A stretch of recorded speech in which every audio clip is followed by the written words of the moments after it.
Welcome back to the channel. Today we're going to be working on a 2015 Ford Mustang. Alright, so this thing is a 2015 Ford Mustang GT 5.0. I will be rebuilding this one, and as you see, these rails are shifted a good bit. And if I'm not mistaken, the shock tower shifted as well.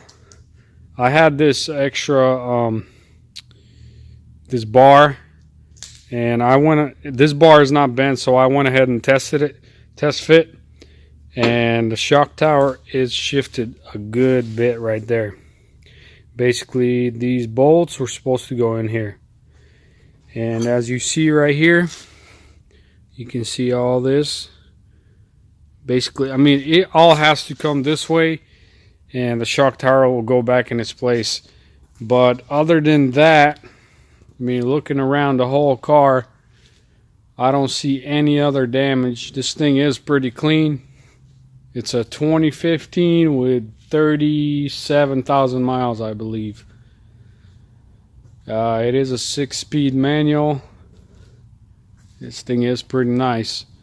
So that is going to be the next project I will have up on the frame machine, and this is mine, so I will be posting all the videos of this thing. Right now I'm going to go ahead and get it started and get this thing up on the frame machine.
So I got the car up on the frame machine. Now I'm going to go ahead and set up the clamps.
Alright, so I put the car up on the clamps.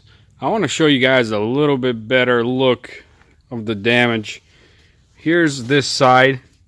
You can see the rail is has a little buckle in here.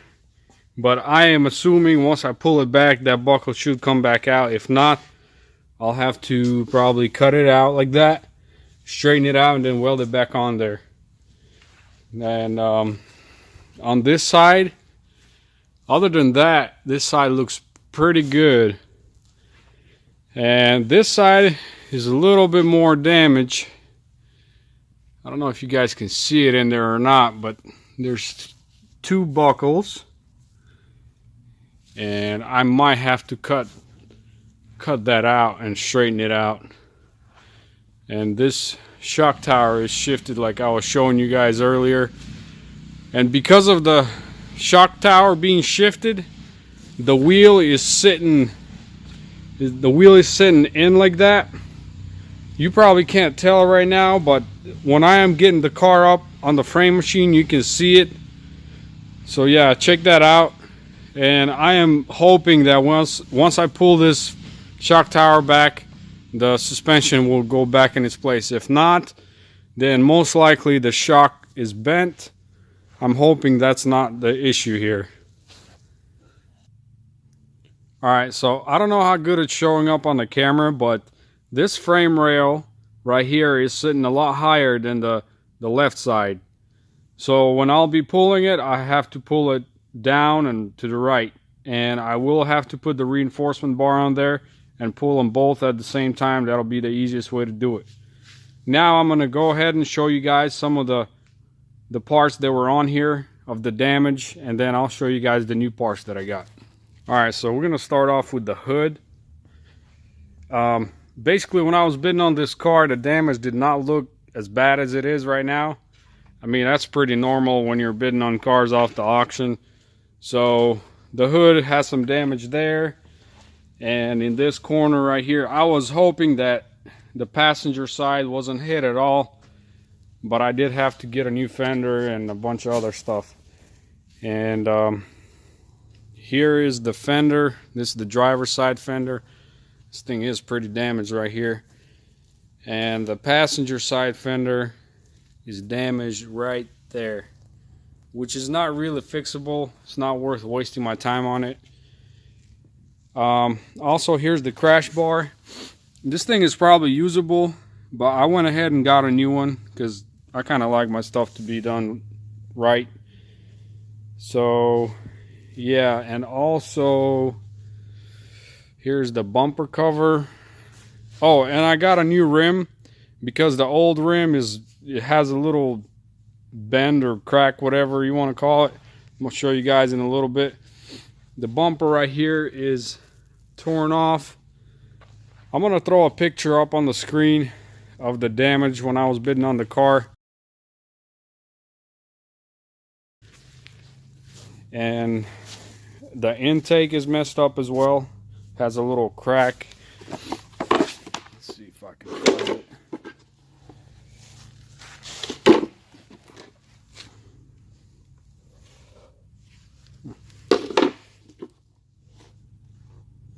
Yeah, right here.